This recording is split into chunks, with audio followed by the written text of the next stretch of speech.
चलिए एक बारी हम भगवान को भी प्रणाम कर लेते हैं, सभी हम मिल करके। ओम नमो भगवते वासुदेवाय। ओम नमो भगवते वासुदेवाय। ओम नमो भगवते वासुदेवाय। तो एक बारी आप अपना सब म्यूट कर लीजिए। हाँ, कई भक्तों का इसमें अनम्यूट है, तो आप लोग म्यूट कर लीजिए अपना।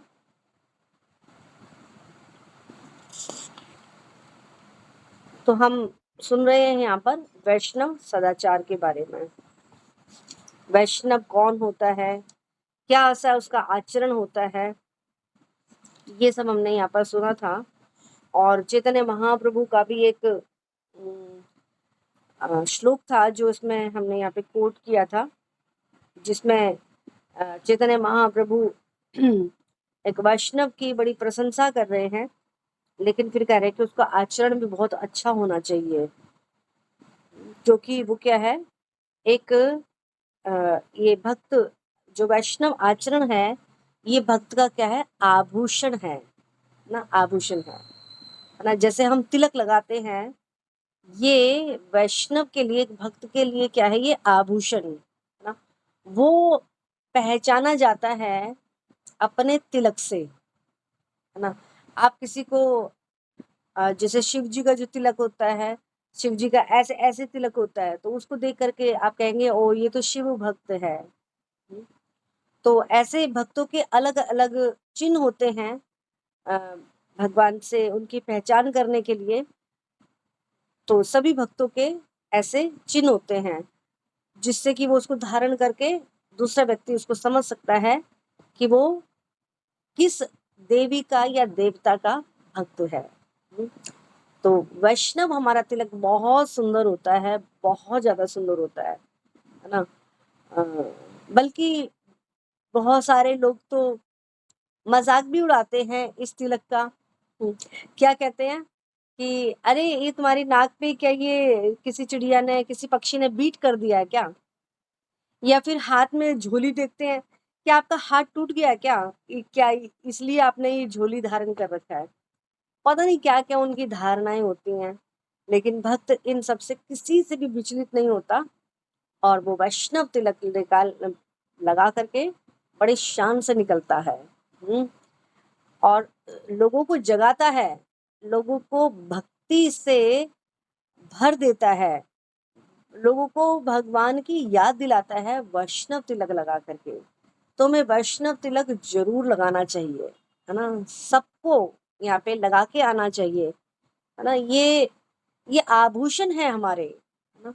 जिस प्रकार से एक विवाहिता स्त्री अपने आप को, अपने उस वैवाहिक चिन्हों से अपने आप को सजाती है, सिंदूर लगाती है, चूड़ियां पहनती है, बिंदी लगाती है ना, श्रृंगार करती है, तो दूसरा व्यक्ति क्या कहते हैं, हाँ ये स्त्री विवाहिता है।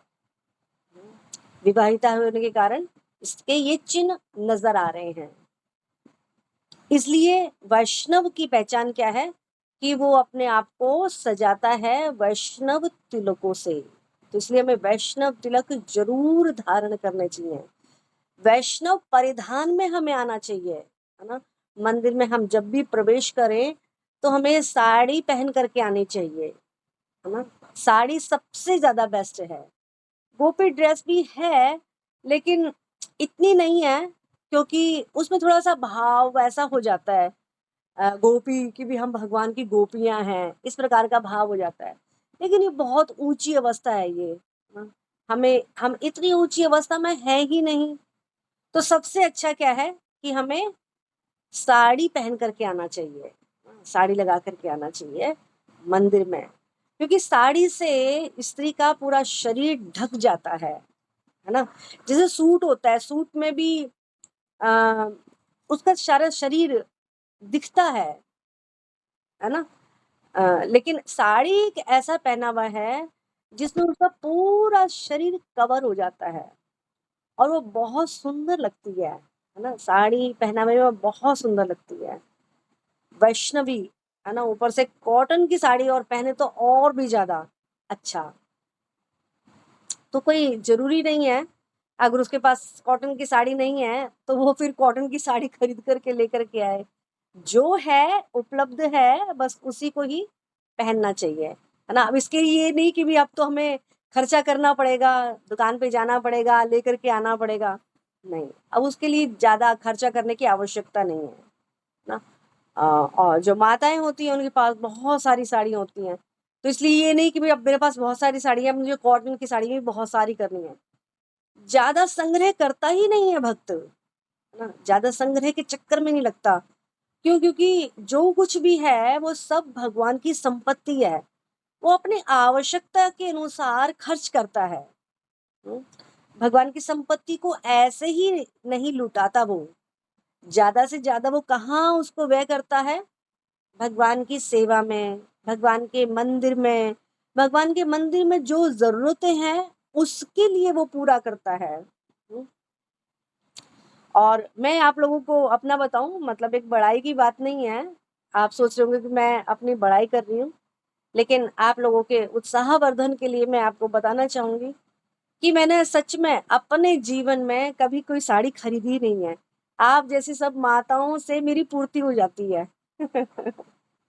और जो जैसा सही देती है बोल ना, रही हैं उसको माता मैं जी। पहनती हूँ। चाहे वो अच्छा दिया है उसने तो भी पहनती सही। हूँ, चाहे उसने खराब दी है तो भी मैं पहनती हूँ, सब पहनती हूँ मैं। ये नहीं देखती ओहो ये तो बड़ा बहुत कलर वैसा खुशी। है ना? ये मुझे पसंद नहीं है। मैं अपनी पसंद को नहीं देखती, मैं देखती हूँ कि उसने मुझे क्या पसंद करके दिया है। उसने कुछ ऐसा सोच करके दिया होगा तो उसकी पसंद है तो उसकी पसंद का मैं पहनूँगी, है ना? तो ऐसा मेरे जीवन में रहा है कि मैंने कभी कपड़ा खरीदा ही नहीं है। सब आप सब भक्तों की कृपा से भगवान मुझे उपलब्ध करा देते हैं। और मेरा अपना ऐसा कोई शौक भी नहीं है। जहाँ तक मैं आप लोगों को बताऊँ कि मेरे पास जो मेरी शादी में जो साड़ियाँ मुझे मिली थी, मेरे माँ से या मेरे ससुराल से जो भी मिली थी, वही सब साड़ियाँ इतनी सा मतलब रखी रहती हैं कि जितने भी हमारे परिवार में सब शादियाँ आई ना, सब में मैंने वही साड़ियाँ पहनी। और कुछ मतलब उन साड़ियों का डिज़ाइन ही कुछ ऐसा था, जिसे वो कहते हैं ना कौन-सी एक साड़ी होती है जयपुरी साड़ी, उसका कोई कभी वो नहीं जाता, डिज़ाइन नहीं जाता है। मैंने उसी साड़ी को सब शादी में पहना है और वो उसका कभी फैशन भी नहीं जाता, मतलब हर कोई हैरान हो रहा था कि तुम साड़ी नहीं खरीदोगी? मैं बोली नहीं। हाँ, अपने बेटे की शादी में मेरे बेटे ने मुझे दिलाई थी साड़ी, लेकिन मेरी खुद की अपनी इच्छा नहीं थी कि मैं कोई साड़ी खरीदूँ। ना तो ये ऐसा ऐसा भाव हमें अपना बना लेना चाहिए, ना? इस भाव का हमें होना चाहिए। क्यों? क्योंकि हर एक वस्तु भगवान की है, भगवान की संपत्ति है। हुँ? तो चलिए शुरू करने से पहले एक बारी हम भगवान को प्रार्थना कर लेते हैं, वैष्णवों को प्रार्थना कर लेते हैं। आप सी भक्तों के चरणों में भी मेरा प्रार्थना है और गुरुजनों को हम प्रार्थना कर लेते हैं, जिससे कि हम वैष्णव सदाचार को आत्मसात कर सकें अपने जीवन में। तो एक बारी मंगलाचरण कर लेते हैं। ये बहुत ज़रूरी है, हम लोगों के लिए बहुत ज़रूरी है इन सब आचार्यों की, वैष्णवों की, गुरुजनों की कृपा लेना, ठीक है? और ये भी क्या है, एक वैष्णव सदाचार का एक अंग है ये, जिसको हमें अपनाना चाहिए, हुँ? जिसको हमें छलकाना चाहिए। ॐ अज्ञानतिमिरान्धस्य ज्ञानाञ्जनशलाकया चक्षुरुन्मीलितं येन तस्मै श्रीगुरुवे नमः। श्रीचैतन्यमनोभीष्टं स्थापितं येन भूतले स्वयं रूप कदा मह्यं ददाति स्वपदान्तिकं वन्देऽहं श्रीगुरु श्रीयुतापदकमलं श्रीगुरून् वैष्णवांश्च श्रीरूपं साग्रजातं सहगण रघुनायकं तं सजीवं साद्वैतं सावधूतं परिजनसहितं कृष्णचैतन्यदेवं श्रीराधा कृष्णपादान् सहगण ललिता श्रीविशाखान्वितांश्च हे कृष्ण करुणा सिंधो दीनबंधो जगतपते गोपेश गोपिका कांत राधा कांत नमस्तुते तप्त कांचन गौरांगी राधे वृंदावनेश्वरी वृषभानुसुते देवी प्रणमामि हरिप्रिये वाञ्छाकल्पतरुभ्यश्च कृपा सिन्धुभ्येव च पतितानां पावनेभ्यो वैष्णवेभ्यो नमो नमः। जय श्री कृष्ण चैतन्य प्रभु नित्यानंद श्री अद्वैत गदाधर श्रीवासादि गौर भक्त वृंदा हरे कृष्णा कृष्णा कृष्णा हरे हरे हरे राम राम राम हरे हरे। नमः ओं विष्णुपदाय कृष्णपृष्ठाय भूतले श्रीमते भक्ति वेदांत स्वामिनीति नामिने नमस्ते सरस्वती देवे गौरवाणी प्रचारिणे निर्विशेष शून्यवादी पाश्चात्य देश तारिणे। श्रील प्रभुपाद की जय।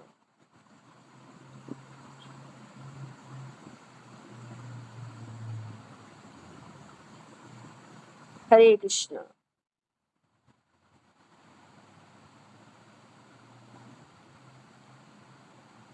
तो आज हम वैष्णव सदाचार से चर्चा करने वाले हैं कि जो वैष्णव होता है उसके ऊपर इस्कॉन का चलता फिरता इस्कॉन है वो, है ना।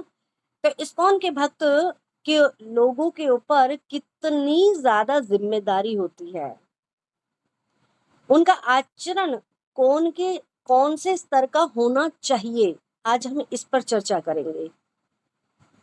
तो इसके 4 विषय हैं जिस पर हम थोड़ा प्रकाश डालेंगे। जैसे कि पहला है कि जैसे कि उदाहरण प्रस्तुत करना, पहला है उदाहरण प्रस्तुत करना, दिखाना, है ना। हम दूसरों के लिए क्या बने, उदाहरण बने, जिससे हमसे लोग सीखे। तो प्रजा सदा राजा का अनुसरण करती है ना। जैसा राजा कहता है वैसा सब लोग करते हैं। जो नेता है, जिसको नेता भी कहा जाता है, राजा भी कहा जाता है, और जो नेता कहता है, जो राजा कहता है, जो पिता कहता है, जो गुरु कहता है, वो सब शिष्य को, पुत्र को, प्रजा को और जनता को मानना होता है। तो भगवत गीता में एक श्लोक आता है, 3 अध्याय का 21वां श्लोक, और वो क्या कहता है, यद यद चरति श्रेष्ठा तत तत देव तरो जनः स यत प्रमाणम कुरुते लोकस्तत् अनुवर्तते। जिसका अर्थ है कि जो महापुरुष होता है ना, महापुरुष जो जो आचरण करता है, सामान्य व्यक्ति उसी का ही क्या करता है, अनुसरण करता है ना। तो जो महापुरुष होता है, महापुरुष को देख करके देखता है वो कैसे उठता है, कैसे बैठता है, कैसे बोलता है, कैसे चलता है, हाँ, क्या पहनता है, वो सब नॉलेज में लेता है। सब जो कुछ अच्छा लगता है उसको, वो भी वैसा ही अपनाता है। कई बारी लोग एक्टर्स को अपना आदर्श बना लेते हैं, है ना। एक्टर्स को, अमिताभ बच्चन, है ना, या फिर कोई पता नहीं क्या क्या नाम होते हैं ये एक्टर्स के, है ना। जिसको जो अच्छा लगता है, उसकी जो आदतें होती हैं, जैसे वो बाल रखता है, जैसे वो बोलता है, तो वो भी उसी की तरह आचरण करने लगता है। क्यों? क्योंकि वो उससे सीख रहा है, वो उससे प्रभावित हो रहा है ना।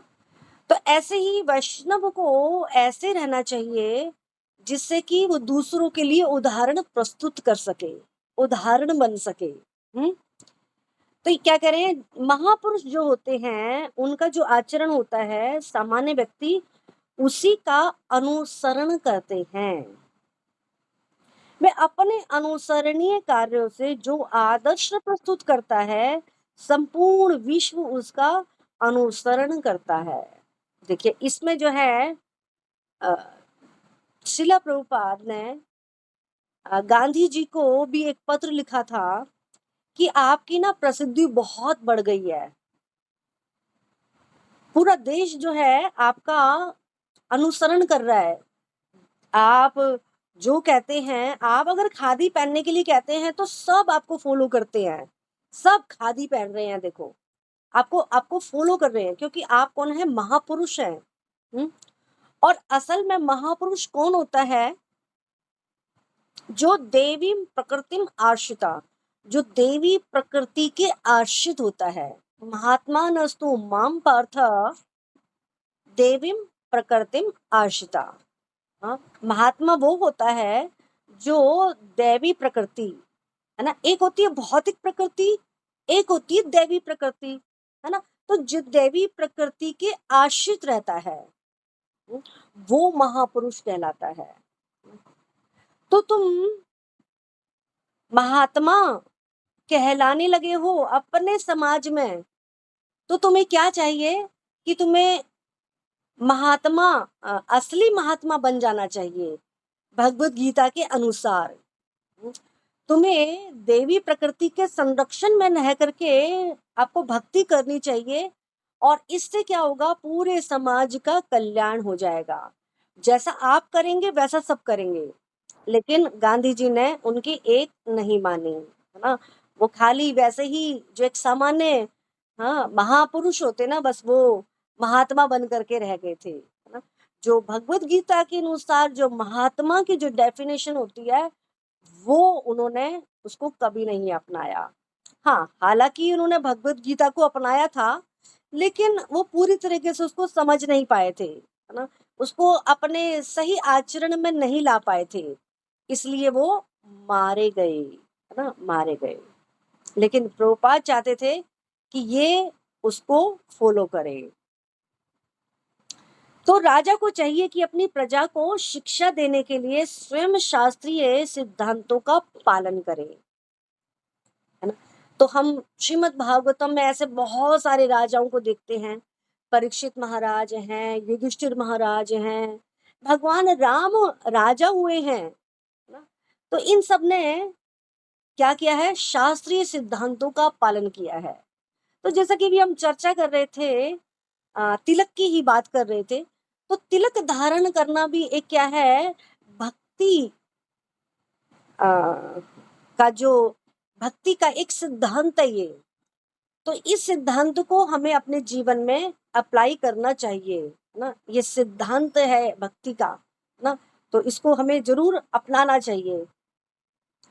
तो चैतन्य महाप्रभु कहते हैं कि शिक्षा देने के पहले शिक्षक को ठीक ठीक आचरण करना चाहिए। जो इस प्रकार शिक्षा देता है वह आचार्य या फिर आदर्श शिक्षक कहलाता है। तो आप सबको भी, जो आप सब सुन रहे हैं, आप सबको क्या बनना है, शिक्षक बनना है ना। आप लोगों को भी इसी तरह से बोलना है। ये सब, ये जो क्लास जो है ना, ये क्लास इतनी नहीं, ये इतनी बड़ी होनी चाहिए, ठीक है। और वो कैसे होगी, एक से नहीं, बहुत सारों को एक जैसा बनना चाहिए। जैसे हरिप्रिया माता जी हैं, या फिर सीता माता जी, क्या क्या नाम है माता जी आपका, रीता माता जी हैं, है ना।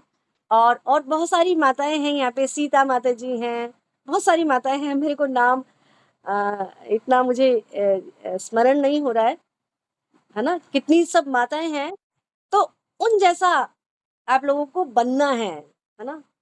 जैसा वो सिखाती हैं, आप लोगों को सिखाती हैं, तो वैसा भी आप लोगों को भी सिखाना है। आप लोगों को भी वैसा बनना है ना।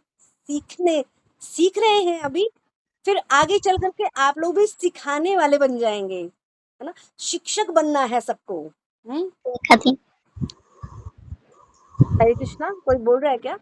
शोभा माता जी, अच्छा अनम्यूट कर लिया उन्होंने। अच्छा, आप सबको क्या बनना है? शिक्षक बनना है।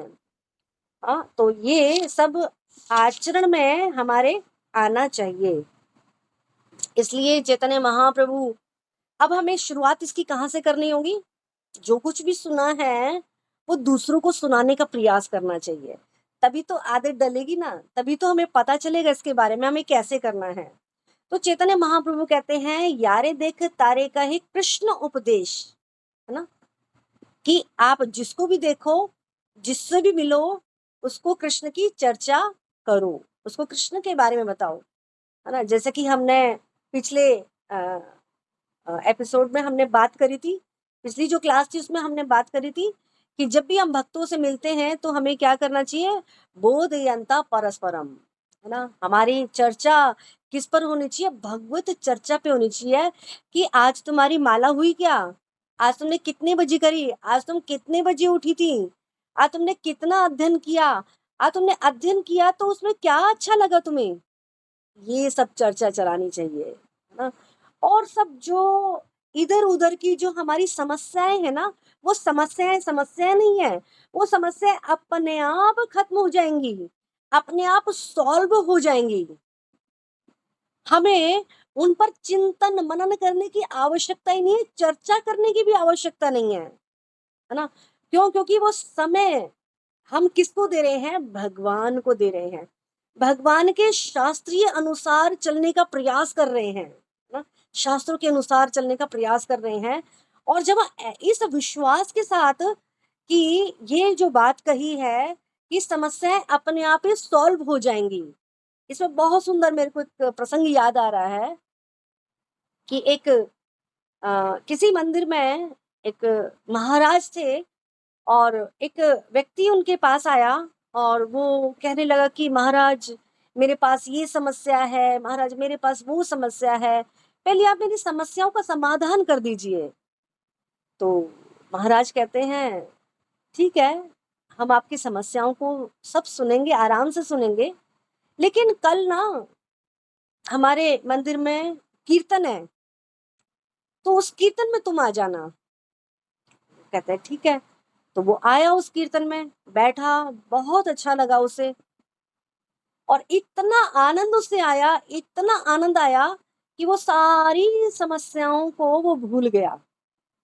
और जब वो महाराज ने उनसे पूछा कि बोलो तुम्हारी क्या समस्या है, तो कहते महाराज, महाराज मैं बस आपको क्या बताऊं कि मुझे उसमें इतना आनंद आ रहा था, इतना आनंद आ रहा था कि एक तो मेरे आंखों से आंसू बह रहे थे, और लग रहा था कि जैसे कि मेरी समस्या कुछ है ही नहीं, इतना मुझे आनंद मिल रहा था उस कीर्तन में, और लगता है कि मेरी सारी समस्या सॉल्व हो गई हैं। तो ये है कीर्तन का प्रभाव, ये है संगति का प्रभाव। तो जब हम उसमें अपने आप को लगाते हैं, अपना समय देते हैं, अपनी वाणी देते हैं, अपने शरीर को वहां तक ले जाते हैं, मंदिर तक ले जाते हैं, तो ये जो छोटी छोटी समस्याएं जिनको हम बहुत बड़ा मानते हैं, वो खत्म हो जाती हैं। क्योंकि भगवान स्वयं कहते हैं कि जो मेरे नाम में, मैं उसके काम में, मैं उसके मैं उसका सारा काम मैं कर देता हूँ, उसको चिंता करने की कोई जरूरत नहीं है। हाँ, सब काम उसके हो जाते हैं। तो ये भगवान का निश्चय है ये, है ना। और हमें इस निश्चय पर भगवान के हमें विश्वास करना चाहिए, हाँ, भरोसा करना चाहिए। तब युधिष्ठिर महाराज राज महाराज से द्रोणाचार्य ने क्या कहा, जाओ, जाकर के एक लेसन याद करके आओ। तो उसने क्या कहा कि सदा सच बोलना चाहिए। तो सभी शिष्य उसको याद करके आकर के सबने सुना दिया, लेकिन युधिष्ठिर महाराज कई दिन तक उनको समय लगा, मुझे याद नहीं हुआ। तो पूछा कि इतना तुम्हें समय क्यों लगा? तो उन्होंने क्या कहा कि जब तक मैं खुद आचरण में नहीं ला सका, तब तक मैं ये याद कैसे कर सकता था, है ना? तो जो हम बता रहे हैं, उसको हमें पहले अपने जीवन में उतारना है ना? अब कहते हैं ना कि अच्छा तुम तो बड़ी-बड़ी बातें करते हो, तुम भी इन सबको फॉलो करते हो कि नहीं करते हो, है ना?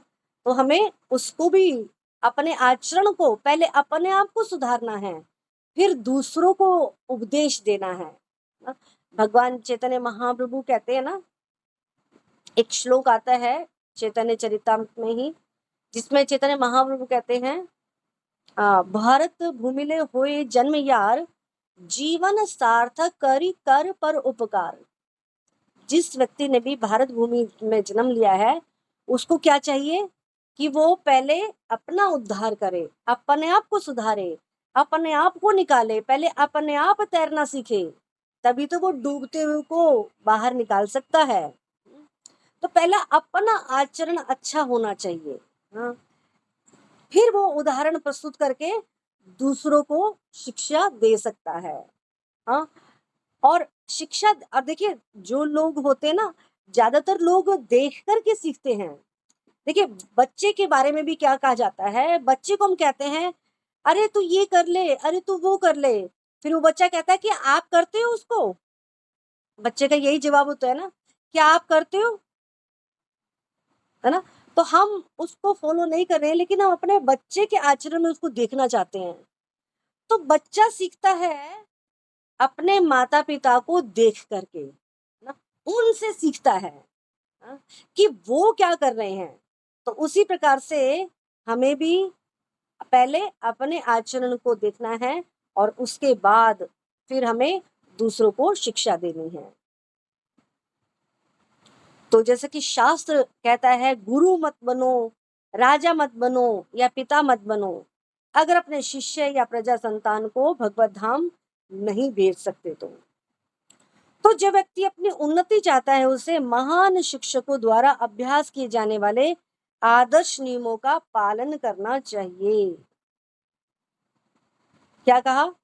जो उन्नति करना चाहता है। सब लोगों ने अपने वीडियो बंद क्यों कर लिए हैं? अच्छा, यहाँ पर दूसरे टर्न में देख रही हूँ तो यहाँ पर, क्योंकि आपके हंसते हुए चेहरे, सुंदर सुंदर चेहरे मुझे दिखते हैं तो मुझे उत्साह बढ़ता है। लगता है कि हाँ, आप लोग थोड़ी थोड़ी गर्दन हिलाते हैं, मुस्कुराते हैं, तो उससे लगता है, तो मुझे भी थोड़ा उत्साह मिलता है बोलने का। और अब आप खिड़की बंद कर लेते हैं, तो फिर मुझे लगता है कि पता नहीं क्या चल रहा है, क्या आप लोगों को महसूस हो रहा है, क्या नहीं हो रहा है, मुझे कुछ पता नहीं चल रहा। तो आप लोग अपनी कृपा मुझ पर बनाए रखिए, अपना वीडियो ऑन करके। ठीक है, धन्यवाद। तो जो व्यक्ति अपनी उन्नति चाहता है, उसे महान शिक्षकों द्वारा अभ्यास किए जाने वाले आदर्श नियमों का पालन करना चाहिए। श्रीमद् भागवतम में भी इसकी पुष्टि आती है कि मनुष्य को महान भक्तों के पद चिन्हों का अनुसरण करना चाहिए। आध्यात्मिक बोध के पथ पर प्रगति का यही साधन है कि हमें भक्तों के पद चिन्हों का अनुसरण करना चाहिए, उनकी शिक्षाओं का पालन करना चाहिए, उनसे सीखना चाहिए। चाहे उसमें राजा हो, पिता हो या शिक्षक हो, ये सब अबोध जनता के स्वाभाविक नेता माने जाते हैं। इन सब का अपने आश्रितों के प्रति महान उत्तरदायित्व रहता है। देखिए, अब भगवान भी अपने उत्तरदायित्व को निभाते हैं। कब? जब भक्त भगवान के शरणागत हो जाता है। भगवान भगवान कहते हैं ना कि जो मेरे शरणागत हो जाता है, जो मेरे नाम की शरण में आ जाता है, वो, उसका मैं समस्त पापों से उसका उद्धार कर देता हूँ। हाँ, सर्वधर्मानि परित्यज्य मामेकम शरणं व्रज, मेरे नाम की शरण ग्रहण कर लेता है। अहम त्वम सर्व पापेभ्यो, हाँ, उसके जितने भी जीवन के जितने भी पाप हैं, सर्व पापेभ्यो मोक्षयिष्यामि, मुक्त कर दूंगा उसे मैं। माँ शुचा, तुम डरो मत। तो भगवान गारंटी दे रहे हैं, उत्तरदायित्व अपने ऊपर ले रहे हैं। भगवान कहते हैं कि जो कुछ उसके पास है, जो अनन्य भाव से मुझको भजता है, उसका उत्तरदायित्व मेरे ऊपर आ जाता है। और मैं क्या करता हूँ उसके लिए, जो कुछ भी उसकी आवश्यकता है उसको मैं उपलब्ध कराता हूँ, और जो कुछ उसके पास है उसकी मैं रक्षा करता हूँ। क्या हमारी भगवान भौतिक वस्तुओं की रक्षा करते हैं? क्या भगवान हमारी भौतिक वस्तुओं को उपलब्ध कराते हैं? लेकिन भक्त की तो ये इच्छा नहीं होती है कि उसको कुछ भौतिक वस्तुएं चाहिए। अब वो कौन सी चीजें हैं जिनकी भगवान रक्षा करते हैं, और कौन सी वो चीजें हैं जिनको वो उपलब्ध कराते हैं? दैविक गुण, है ना, जो देवताओं के गुण हैं, जो दैविक गुण हैं, जो दिव्य गुण कहलाते हैं, उनको उपलब्ध कराते हैं, भगवान देते हैं। हाँ, हम वो जो दैविक गुण है ना, वो पहले से हमारे पास हैं, लेकिन हम उन गुणों को भूल चुके हैं। हमें नहीं पता वो कौन से दैविक गुण होते हैं। क्यों? क्योंकि हमने, हाँ, रजोगुण तमोगुण, है ना, इनका संग कर रखा है। इसके कारण हम अपने दैवी गुणों को भूल चुके हैं। तो भगवान कहते हैं मैं उनको तुम्हारे भीतर से ही उत्पन्न कराता हूँ, याद दिलाता हूँ। हाँ, वो दैविक गुण तुम्हारे अंदर भीतर से ही आते हैं। तो मैं उपलब्ध कराता हूँ, देता हूँ। भगवान कहते हैं ना, ददामि बुद्धि योगम तम येन माम उपयंति ते, कि मैं उसे वो बुद्धि दे देता हूँ जिससे कि वो आसानी से मेरी तरफ आ सके, हाँ? मेरे पास पहुंच सके। तो वो भगवान सब सप्लाई करते हैं, देते हैं जो हमें आवश्यक है ना। भक्त को यही सब तो चाहिए। और ये क्या है? भक्त के आभूषण है ये। भक्त के आभूषण है ये, जिससे वो अपने आप को छलकाता है, दिखाता है अपने आचरण से। हाँ? तो भगवान उसको उपलब्ध कराते हैं, देते हैं। और योगक्षेम महामयम, और मैं उसकी रक्षा करता हूँ। रक्षा कैसे करते हैं? कि अगर उसकी भक्ति परिपूर्ण नहीं हुई है, जितनी भी उसने प्राप्त करी है वो सुरक्षित रहती है। मैं उसकी रक्षा करता हूँ, वो नष्ट नहीं होती है। इस भौतिक संसार की प्रत्येक वस्तु नष्ट हो जाएगी। जो भी हमने इस जीवन में उपाधियां प्राप्त करी हैं वो सब नष्ट हो जाएंगी। हमारे जीवन के अंतिम समय में सब कुछ नष्ट हो जाएगा। जो भी अपने हमने भौतिक उपलब्धियां, भौतिक पद प्राप्त करे हैं वो सब समाप्त होने वाले हैं। लेकिन भगवान क्या करे हैं? योगक्षेम वामयम, कि मैं उपलब्ध कराता हूँ और उसकी रक्षा करता हूँ। हाँ, ऐसे आप लोगों ने ये जो है ना, ये वाला जो चिन्ह है, LIC में आप लोगों ने देखा होगा, और उस LIC के बीच में लिखा होता है योगक्षेम महामयम, कि हम आपकी रक्षा करेंगे। क्या LIC वाले हमारी रक्षा कर सकते हैं? लेकिन उन्होंने भगवत गीता का श्लोक चुरा रखा है ना, वो सब उन्होंने वहां से चुराया है।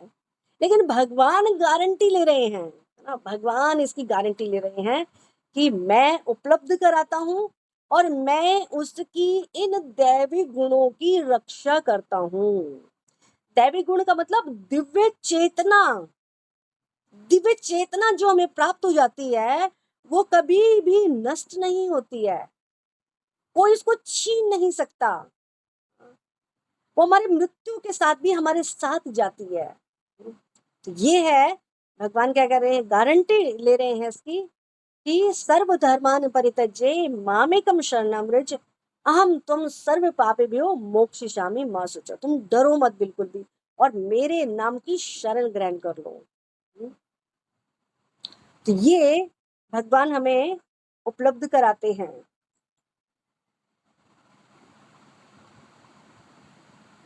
तो इन सब का अपने आश्रितों के प्रति महान उत्तरदायित्व रहता है। तो हमने यहाँ पे उत्तरदायित्व की चर्चा करी थी, जो भगवान ने उत्तरदायित्व की बात कही है अपने लिए। तो भगवान के जो गुण होते हैं ना, उन गुणों को भक्त भी आत्मसात करता है, एकाकार कर लेता है। हाँ, भगवान के जो गुण हैं, भगवान का क्या गुण है? संभाव। संभाव रहते हैं सबके ऊपर, ना समान दृष्टि रखते हैं सबके ऊपर। तो भक्त का भी गुण ये हो जाता है। भगवान क्या है? अपने उत्तरदायित्व को बहुत अच्छे से निभाते हैं। तो भक्त को भी क्या चाहिए कि अपने उत्तरदायित्व को बहुत अच्छे से वो निभाए। अपना उत्तरदायित्व, अपनी जिम्मेदारी उसको समझे, अपनी ड्यूटी उसको समझे।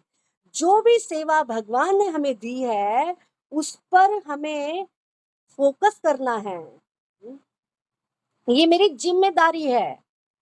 हाँ, तो जैसे कि हम यहाँ पे चर्चा कर रहे थे, चाहे वो राजा हो, चाहे वो पिता हो, चाहे वो शिक्षक हो, ये उसका उत्तरदायित्व है ये। अतः इन्हें नैतिक और आध्यात्मिक संहिता संबंधी आदर्श ग्रंथों से सुपरिचित होना चाहिए। तो श्रीमद् भागवतम, भगवत गीता, यही एक पर्याप्त ग्रंथ है। इनको अगर हमने समझ लिया तो हमने ये समझ लो भक्ति का सोपान हमने प्राप्त कर लिया है। भक्ति की चरम अवस्था हमने प्राप्त कर ली है।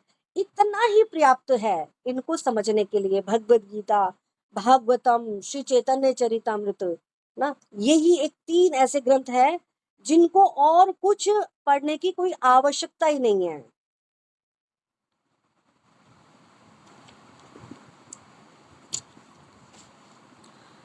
तो दूसरों को सिखाने के लिए स्वयं नियम पालन करना चाहिए। तो अब ये हो गई हमारी पहली बात। हम यहाँ पे 4 बातों पर आप लोगों पर प्रकाश डालना चाहते हैं। पहले तो हमने क्या बताया? उदाहरण प्रस्तुत करना है, उदाहरण बनना है भक्तों के समाज में, है ना। हमें एक उदाहरण प्रस्तुत करना है बन करके ना, एक अच्छा कहते ना, एक अच्छा नागरिक, है ना, एक अच्छा नागरिक बनना चाहिए। तो दूसरा है, दूसरों को सिखाने के लिए स्वयं नियम का पालन अनिवार्य है। वही वाली बात जो चैतन्य महाप्रभु ने हमें सिखाया है कि पहले हमें अपना उद्धार करना है और उसके बाद दूसरों को उद्धार करना है, दूसरों को देखना है। ठीक है, दूसरों को सिखाने के लिए स्वयं नियम का पालन करना ये अनिवार्य है, जरूरी है।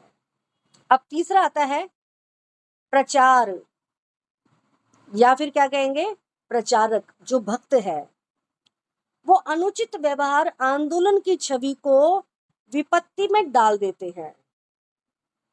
समझे आप इस बात को? जो प्रचारक होता है, जो प्रचार करने वाला है, आप सब भी कौन है? प्रचारक हैं, है ना। आप लोग भी किस राह पर चल रहे हैं? जो भी हम कार्य करते हैं भगवान की सेवा में, वो हर एक व्यक्ति प्रचारक है। चलता फिरता फिरता वो एक प्रचारक है, क्योंकि हर एक व्यक्ति की दृष्टि उस पर होती है। तो जो प्रचारक है वो अनुचित व्यवहार करके, है ना, खराब व्यवहार करके इस आंदोलन की, इस्कॉन आंदोलन की छवि को विपत्ति में डाल देता है ना, मुसीबत में डाल देता है। कौन डाल देता है? जो खराब अनुचित व्यवहार करता है। हाँ? और इस्कॉन में किसी एक भक्त ने कोई गलती की तो पूरे इस्कॉन संस्था में वो उसकी खराब छवि चली जाती है ना। तो हमें अपने आचरण को इतना अच्छा रखना चाहिए जिससे कि दूसरा हम पर कोई उंगली ना उठाए ना, ये ना कहे कि वो तो ऐसा करती है या वैसा करती है, हाँ, गाली गलौज करती है ना, कही हो, या फिर बेकार की बातों में हम अपने आप को, समय को नष्ट करते हैं। हमारा कोई भी ऐसा खराब आचरण नहीं होना चाहिए जिससे कि कोई हम पर उंगली उठाए, क्योंकि भक्त के ऊपर सबकी उंगली होती है, सबकी निगाह होती है, सबकी दृष्टि होती है। और चौथा है,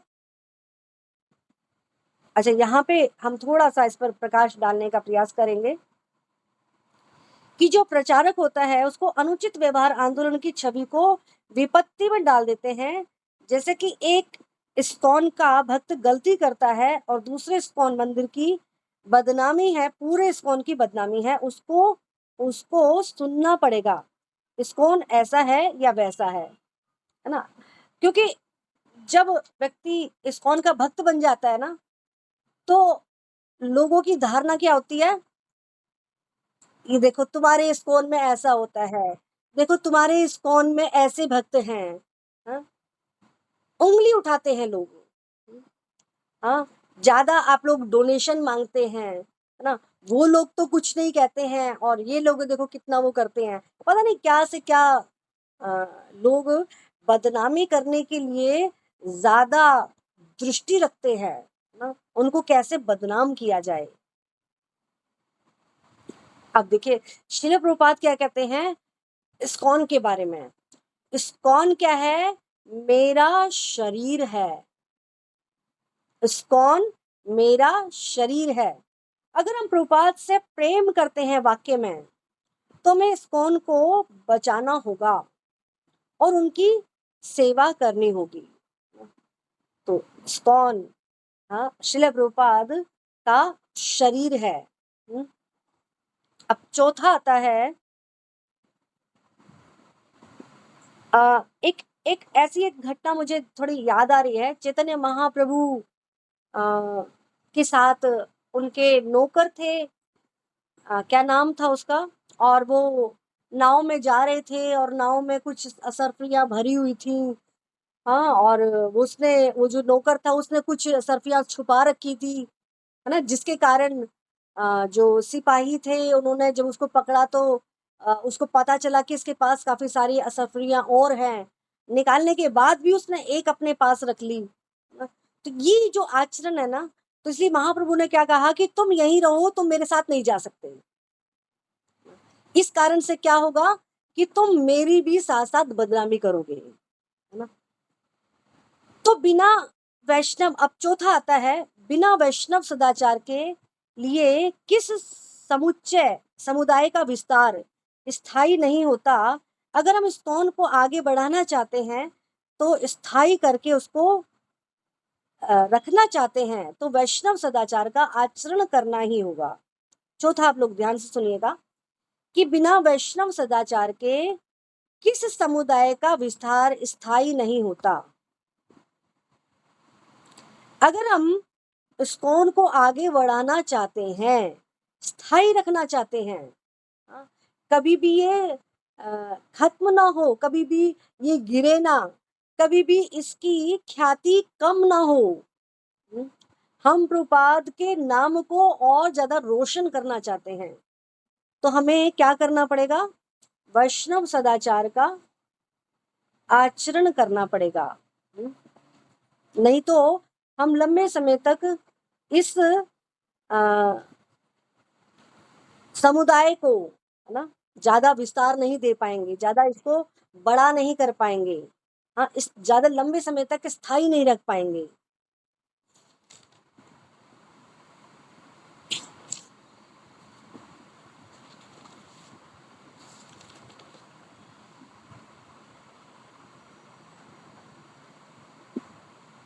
अब जो वैष्णव होता है ना, वो कोई साधारण व्यक्ति नहीं है। वो एक वैष्णव सोए हुए जगत को जगा सकता है। सोए हुए व्यक्ति को, सोए हुए जगत को जगा सकता है। उनके जीवन के सारे पापों को मिटा सकता है। उनकी कृपा से पापी भी भक्त बन सकता है। प्रभुपाद इस पर कहते हैं कि नित्य सिद्ध कृष्ण प्रेम सहाय कबू न नाए। मतलब कृष्ण प्रेम नित्य सिद्ध है और साधना करके इसको प्राप्त कर सकते हैं। तो फिर क्या तरीका है? कृष्ण प्रेम कृष्ण के अतिरिक्त कोई दूसरा दे नहीं सकता। अच्छा, यहाँ कह रहे हैं कि कृष्ण प्रेम नित्य सिद्ध है, साधन करके इसको प्राप्त नहीं किया जा सकता। तो फिर इसका क्या तरीका है इसको प्राप्त करने का? इसको प्राप्त करने का तरीका है वैष्णव, है ना। कृष्ण प्रेम कृष्ण के अतिरिक्त कोई दूसरा उसको दे नहीं सकता। कृष्ण प्रेम को कृष्ण के अतिरिक्त कोई दूसरा नहीं दे सकता, लेकिन कृष्ण किसी को अपना प्रेम देंगे, किसी को नहीं देंगे, तो ये तो कृष्ण के लिए एक पक्षपात हो जाएगा। इसलिए विश्वनाथ चक्रवर्ती ठाकुर कहते हैं कि कृष्ण तो ऐसा करेंगे ही नहीं, फिर ये कृष्ण प्रेम कहाँ से मिलेगा? ये कृष्ण प्रेम कृष्ण का कोई भक्त इसको दे सकता है। अब भगवान भी दे सकते हैं, लेकिन भगवान कहते हैं मेरे पास नहीं है, मेरे पास नहीं है ये कृष्ण प्रेम, मेरे भक्त के पास तुम्हें जाना पड़ेगा ना। मेरे भक्त के पास, हाँ, वो मेरा प्रेम है ना, जिसको वो संजो के रखता है और वो जो औरों को बांटता है। तो अब जो हम हरे कृष्ण महामंत्र जपते हैं ना, उसमें जो हरे शब्द है वो किसको संबोधन है? श्रीमती राधा रानी को। और श्रीमती राधा रानी कौन है? सर्वश्रेष्ठ भक्त, सर्वश्रेष्ठ भक्त है। तो हम राधा रानी को संबोधन करते हैं, श्रीमती राधा रानी को रिक्वेस्ट करते हैं कि हे श्रीमती राधा रानी, हमें भगवान श्री कृष्ण की सेवा में नियुक्त करो। तो ये जो वैष्णव जन है, गुरु जन है, ये सब कौन है? राधा रानी का ही प्रतिनिधित्व करने वाले हैं। राधा रानी, अब इसी को तो कहते हैं दासानुदास पद कमलयो, दासानुदास ना, गोपीर भरतु पद कमलयो दासानुदास, कि हमें दासों का दास, दासों का दास, दासों का दास। फिर कोई ये सोच सकता है कि ठीक है, तो फिर हमें ये जो भक्तगण है इनके पास जाने की क्या जरूरत है? फिर तो हम राधा रानी के पास ही सीधे जाएंगे, हम तो राधा रानी के भक्त बनेंगे, है ना। हम तो श्री जी के भक्त हैं ना? तो श्री जी भी हमें स्वीकार नहीं करेगी जब तक हम वैष्णवों की शरण नहीं लेंगे ना। तो ये है दासानुदास ना, दास, दास उनके जो दास हैं, उनके जो दास हैं, उनके जो दास हैं, उनकी हमें शरण ग्रहण करनी पड़ेगी। तब वो धीरे धीरे धीरे धीरे वो कृष्ण प्रेम प्राप्त होता है। तो ये तो एक संबोधन है, राधा रानी को संबोधन करना है एक भक्त के माध्यम से, है ना। तो भक्त के पास कृष्ण भक्ति होती है और वो ही भगवान को दूसरे व्यक्ति को भगवान दे सकता है। जैसे कि श्रीमती राधा रानी क्या कहती हैं कि मेरे साथ वाला जो भक्त है वो बहुत अच्छा भक्त है, हे कृष्ण आप इसको स्वीकार कर लीजिए। तो ये कहाँ से आई है बात राधा रानी के पास? दासानुदास, दास दास दास करके फिर राधा रानी, और फिर राधा रानी कृष्ण को रिक्वेस्ट करती हैं। ठीक है। अब यहाँ पे हम थोड़ा सा, अब यहाँ जैसे कि हमने यहाँ पे तिलक की बात करी थी, तो यहाँ पे तिलक के ऊपर थोड़ा सा हम आप लोगों को बताना चाहेंगे, क्योंकि ये भी क्या है, भक्ति का एक सिद्धांत है। आगे बढ़ने के लिए भक्ति का एक सिद्धांत है तिलक लगाना। तिलक लगाना हमारे लिए कितना जरूरी है, इस पर थोड़ा सा हम प्रकाश डालने का प्रयास करेंगे। देखिए, तिलक लगाना और गले में कंठी माला पहनना, जिनकी दीक्षा नहीं हुई है उनको भी पहननी चाहिए, और जिनकी दीक्षा हो चुकी है उनको तो पहननी ही पहननी है। जिनकी दीक्षा नहीं है हुई है उनको 2 राउंड की, 2 राउंड की, 3 राउंड की नहीं, 3 राउंड की गुरु महाराज से मिलती है ना। 3 राउंड की जब उसकी दीक्षा हो जाती है तो उसकी पहचान है कि उस भक्त की दीक्षा हो चुकी है, तो उसने 3 राउंड की धारण करी है।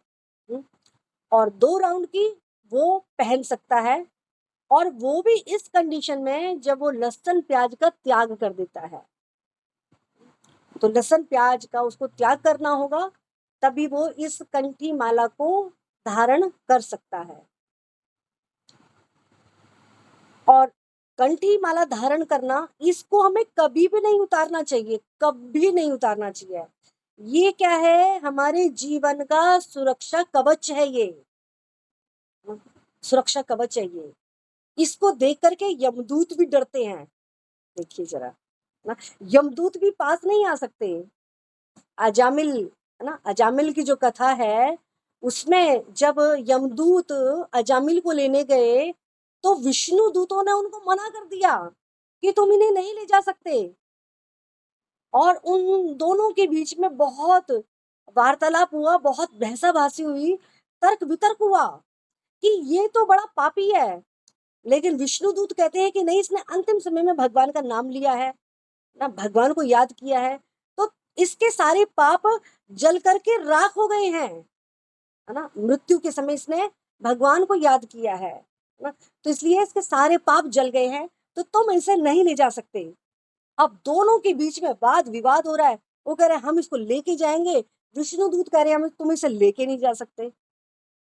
तो जीत किसकी होती है, विष्णु दूतों की, विष्णु, क्योंकि अंतिम समय में जब उसने नारायण का नाम पुकारा, नारायण वो किसको पुकार रहा था, अपने पुत्र को पुकार रहा था, क्योंकि वो उसमें इतना आसक्त था। तो देखो इसमें एक ये भी शिक्षा है माताओं के लिए कि माताएं अपने बच्चों का नाम भगवान से जुड़ा हुआ नहीं रखती है, शर्म मानती हैं, है ना, शर्माती हैं। अरे नहीं नहीं, रामदेव श्यामदेव उसका अगर नाम रख देंगे तो ये तो बड़ा ओल्ड है ना, बड़ा पुराना नाम है, कोई नया नाम रखना चाहिए, मॉडर्न नाम रखना चाहिए, चिंटू मिंटू नाम रखना चाहिए उसका। तो ये ना रख करके हमें भगवान से रिलेटेड नाम उसका रखना चाहिए, जिससे कि उस बच्चे में अगर उस नाम से हमारी आसक्ति अगर हो जाए तो हमारा उद्धार हो जाएगा। बार बार हम उस नाम को पुकारते हैं, है ना, बार बार हम उस नाम का उच्चारण करते हैं। हाँ, और क्या पता वही नाम हमारा उद्धारक भी हो जाए, वही नाम हमारा उद्धार भी कर दे। चाहे उस बच्चे में हमारी आसक्ति हो या ना हो, लेकिन उस नाम में हमारी आसक्ति हो जाएगी, ना, उस नाम में हमारी आसक्ति हो जाएगी। तो इसलिए हमें बच्चों के नाम को चिंटू मिंटू ना रख करके उनका नाम भगवान के नाम से रखना चाहिए। तो अजामिल ने भी उसका नाम क्या रखा, नारायण नाम रखा। अब नारायण अंतिम समय में जब उसने पुकारा तो विष्णु दूत आ गए। अब विष्णु दूतों ने उनको मना कर दिए, इस आत्मा को तुम नहीं ले जा सकते, इस आत्मा की, हाँ, इसके शरीर से इसको अलग नहीं कर सकते तुम। अब बेचारे जो यमदूत है वो हार करके चले गए और जाकर के अपने मालिक से, जो कौन है, यमराज, है ना, यमराज के पास जाते हैं और यमराज से कहते हैं आज हमारे साथ वो हुआ है जो जिंदगी में कभी नहीं हुआ था। आज हमारे साथ वो हुआ है कि हम किसी प्राणी को लेने के लिए गए हैं और खाली हाथ लौट आए हैं। ऐसा कभी नहीं हुआ हमारे साथ। वो कौन लोग थे जो हमें उस आत्मा को उस शरीर से निकालने के लिए हमें मजबूर कर रहे थे, हमें मना कर रहे थे वो कि तुम इसे नहीं ले जा सकते। वो कौन लोग थे, हे मालिक हमें बताओ उसके बारे में, हम बहुत विचलित हैं, हम जानना चाहते हैं कि वो लोग कौन थे वो लोग। तो यमराज जी कहते हैं वो विष्णु भक्त हैं, वो कृष्ण के भक्त हैं। उनके पास, जिनके पास कंठी माला हो और माथे पर तिलक धारण किया हो, उसके पास कभी भी फटक करके मत जाना, उनको कभी लेने के लिए मत जाना। तो ये क्या है, हमारा सुरक्षा कवच भी है ये, है ना। इसलिए हमें अपना बचाव करना है ना, कि हमें यमदूत लेने के लिए ना आए। तो हमें तिलक धारण जरूर करना चाहिए।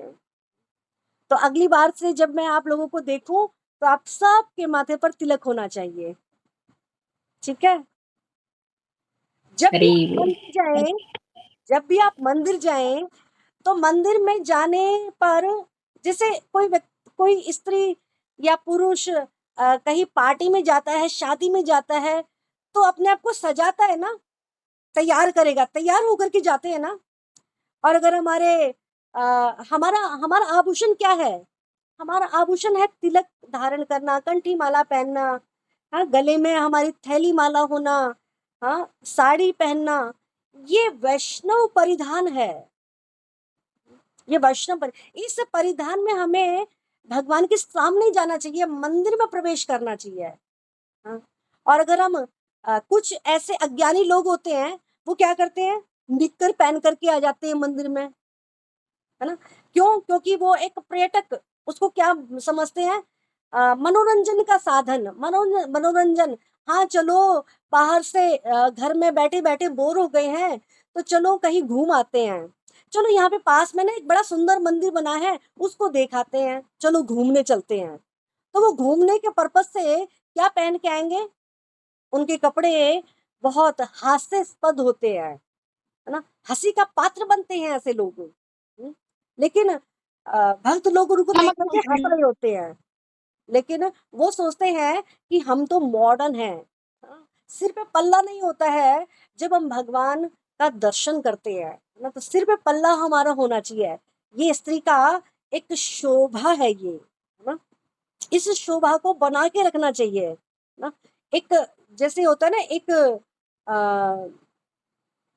सम्मानित व्यक्ति, कोई हमसे बहुत बड़ा आदर वाला व्यक्ति है, तो उसके सामने हम ऐसे पल्ले को सामने करके उसके सामने आते हैं, है ना। तो भगवान भी क्या है, महान है, वो महान है ना। तो उनको सम्मानित करने के लिए हम उनके सामने जब जाते हैं, तो तिलक धारण होना चाहिए, हमारे सिर पे पल्ला होना चाहिए, साड़ी धारण करनी चाहिए, कंठी माला होनी चाहिए, गले में हमारे माला होनी चाहिए, जप माला होनी चाहिए। तो भगवान भी देखना चाहते हैं अपने भक्त को। हम भगवान को देखने जाते हैं कि भगवान कितने सुंदर लग रहे हैं, लेकिन भगवान भी तो हमें देखते हैं, हम कैसे दिख रहे हैं। हमारे बाल ऐसे उखड़े हुए हैं, ऐसे जा रहे हैं, हम पागलों की तरह जा रहे हैं, नींद से उठ करके चल दिए हैं, भाग गए हैं। अभी हमारा गोपियों का स्तर नहीं है। गोपियां कैसी जाती थी, उल्टा कपड़ा पहन के भाग जाती थी, एक आंख में काजल लगाए हैं, भागी, है ना। तो हम गोपियों के स्तर पर नहीं आए हैं अभी, है ना। हमें समय निकालना चाहिए कि भगवान भी हमें देखेंगे, भगवान भी हमें देखने वाले हैं। तो पद्म पुराण में आता है कि वैष्णव अपने शरीर को किस प्रकार से तिलक और कंठी माला से सजाता है। जो व्यक्ति अपने गले में तुलसी की कंठी धारण करता है, जो अपने शरीर में विष्णु के चिन्हों को विष्णु मंदिर मानकर 12 स्थानों पर उसको अंकित करता है। तो यहाँ पे हरिप्रिया माता जी आप लोगों को भेज देंगी कि वो 12 तिलक 13 तिलक वो कौन से हैं जिनको हमें हमेशा रोज लगाना चाहिए। देखिए, इसको कहा जाता है पूर्ण स्नान। ये पूर्ण स्नान है। कौन सा है पूर्ण स्नान? ये अधूरा स्नान है कि हम नहा करके शीशे के आगे खड़े हो जाते हैं और अपने आप को सजाते हैं। ये अधूरा स्नान है। हमारा पूर्ण स्नान तब माना जाता है जब हमने स्नान किया, हमने तिलक धारण किया और भगवान के साथ सामने जाकर के अपने आप को दिखाया। भगवान के सामने हम खड़े हो रहे हैं, हाँ, उनको जाकर के प्रणाम किया। तो ये है हमारा पूर्ण स्नान करने की पद्धति। तो इस पद्धति को वैष्णव फॉलो करता है, अपनाता है, इस सिद्धांत को वो जीवन में अप्लाई करता है। तो जो अपने शरीर में विष्णु के चिन्हों को विष्णु मंदिर मान करके 12 स्थानों पर अंकित करता है, और जो अपने मस्तक पर विष्णु तिलक धारण करते हैं, उन्हें इस जगत में विष्णु भक्त माना जाता है। उनकी उपस्थिति से जगत शुद्ध होता है और जहां भी रहते हैं उस स्थान को वैकुंठ के समान बना दिया जाता है। अब इसी प्रकार से स्कंद पुराण में भी आता है कि जो व्यक्ति अपने शरीर पर तिलक गोपी चंदन धारण करता है, जो अपने शरीरों पर भगवान का पवित्र नाम अंकित करता है, जिसके गले में वक्षस्थल में तुलसी माला रहती है, उसके पास यमदूत कभी नहीं आ सकते। यमदूत यमराज के सिपाही हैं जो सभी पापी पुरुषों को दंड देते हैं, और जो वैष्णव है उन्हें यमदूत कभी नहीं बुलाते। तो पद्म पुराण में कहा जाता है, अच्छा यमराज जी कहते हैं, मैं आप लोगों को यहाँ पे अजामिल की कथा में बता रही थी कि यमराज जी ने उनसे क्या कहा। उन्होंने उनसे कहा कि अपने सहायकों को निर्देश दिया, आदेश दिया कि वैष्णवों के पास तुम कभी भी फटक करके नहीं जाना।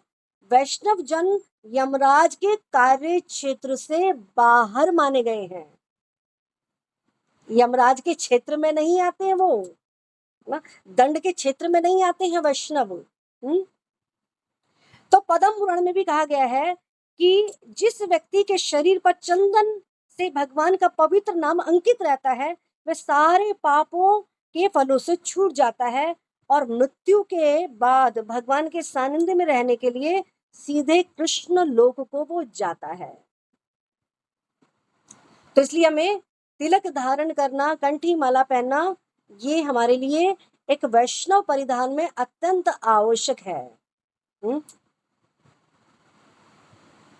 तो इसे हमें धारण करना चाहिए।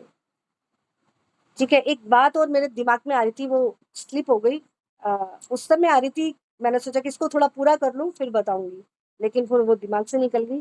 जैसे मुझे याद आएगी तो मैं आप लोगों को बताऊंगी। कुछ तिलक के बारे में ही था। हाँ, एक उसमें भी कहा जाता है, श्रीमद् भागवतम कहता है कि वैष्णव तिलक अगर हम नहीं लगाते हैं तो श्रीमद् भागवतम कहता है ये शमशान भूमि के समान है।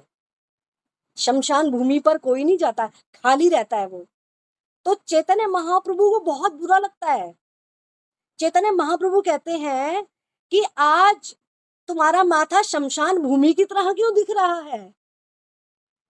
तो महाप्रभु को भी बहुत बुरा लगता है जो वैष्णव तिलक धारण करके नहीं आता।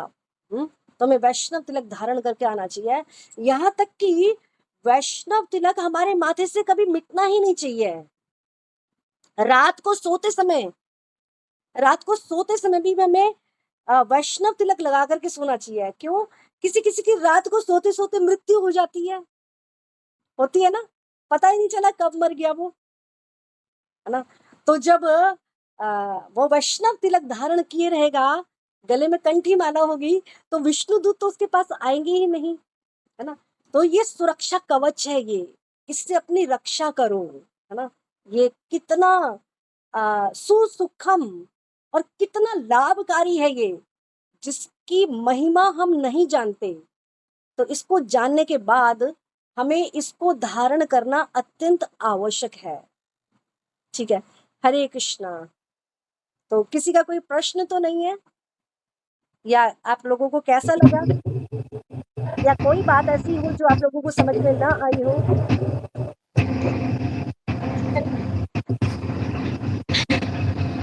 बहुत अच्छा लगा माता जी, हरिओम।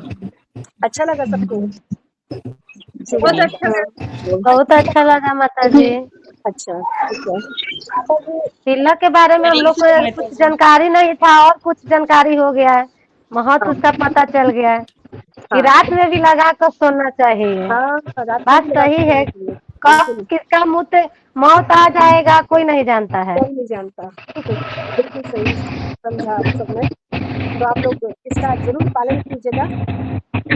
आप लोग बहुत भाग्यशाली हैं कि आप लोग इतने अच्छे सुंदर सेंटर में आप लोग शिक्षा ग्रहण कर रहे हैं, और रीता माता जी और हरिप्रिया माता जी, हाँ, आपको टेक केयर कर रहे हैं।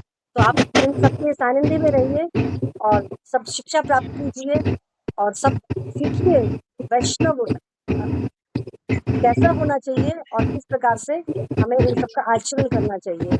सबको सिखाना है हमें ना, सबको ऐसा बनना है हमें।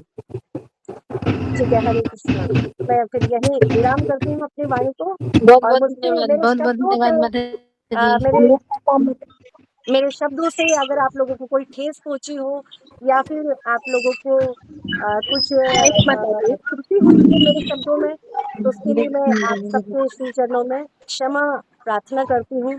वांछा कल्पतरुभ्यश्च कृपा सिन्धुभ्यश्च पतितानां पावनेभ्यो वैष्णवेभ्यो नमो नमः। वैष्णव ठाकुर की जय, अनंत कोटि वैष्णव की जय। हरे बहुत कृष्ण। बहुत धन्यवाद माता जी, बहुत बहुत हरे धन्यवाद। हरे कृष्णा कृष्णा, हरे कृष्णा कृष्णा शुक्राना कृष्णा माता जी, हरे माता जी। हरे हरे राम राम राम हरे हरे। हरि बोल। थैंक यू माता जी। बोलिए। हम लोग का मार्गदर्शन के लिए माता जी को बहुत बहुत धन्यवाद, इतना सुंदर बात बताने के लिए। सुंदर बात और बताइए। धारा प्रवाह कहीं न रुकते हुए माता जी कितना सुंदर हम लोग को बहुत शिक्षा दे रही हैं जी। हाँ माता इसके लिए माता जी के हम बहुत आभारी हैं माता जी, कि हम लोग को बीच बीच में मार्गदर्शन कर रही हैं आप, और इतने सही सुंदर बता। भाव लेके हमारे बीच आ रही हैं माता जी। कितना सुंदर भाव है माता जी का, कि वो दिल्ली में तो कल्याण कर ही रही हैं, बिहार के लोगों को भी, हम लोग को भी, जैसे हरि माता जी बोल। पढ़ने के लिए ग्रुप में जुड़ गई हैं जी। और माताओं अपना के ऐसा देखिए, गुना रियली हम लोग इतने सौभाग्यशाली हैं कि माता जी का कदम दिल्ली से चल के हमारे बिहार के साथ कैमूर में और भी भभुआ में आके हमारे मंदिर में सौभाग्यशाली रहा, कि हम लोग सौभाग्यशाली है कि नहीं माता जी, है ना? कितने बहुत सौभाग्यशाली है, भाग्यशाली है बैठे बैठे माता जी का दर्शन हो रहा है, उनका मैं भाग्यशाली हूँ वार्तालाप कि सुन मुझे रहे हैं जी। आप माता लोग, जी आप सब बहुत बहुत भक्तों का धन्यवाद। सेवा करने का अवसर मिला है। दर्शन आप होने सब के भक्तों को बाद मिलते हैं। हम लोग बहुत आभारी हैं माता जी, बहुत आभारी हैं आपके हम लोग। हाँ, मैं हम मैं लोग का खुद को अंदर आपको उत्साह भी भाग्यशाली बन मानती रहा हूँ। है माता जी मैं जी। भाग्यशाली हूँ कि आप लोगों का सेवा करने का मुझे अवसर आप लोग दे रहे हैं। मैं आप सब लोगों का आभार व्यक्त करती हूँ। हरे बहुत जो कृष्ण। महान महान लोग होते हैं ना माता जी, महान लोग होते हैं, उनकी ऐसी ही पूजा पाठ में रहती है जी। हरि बोल। धन्यवाद माता जी, बहुत बहुत हरे धन्यवाद। कृष्ण। हम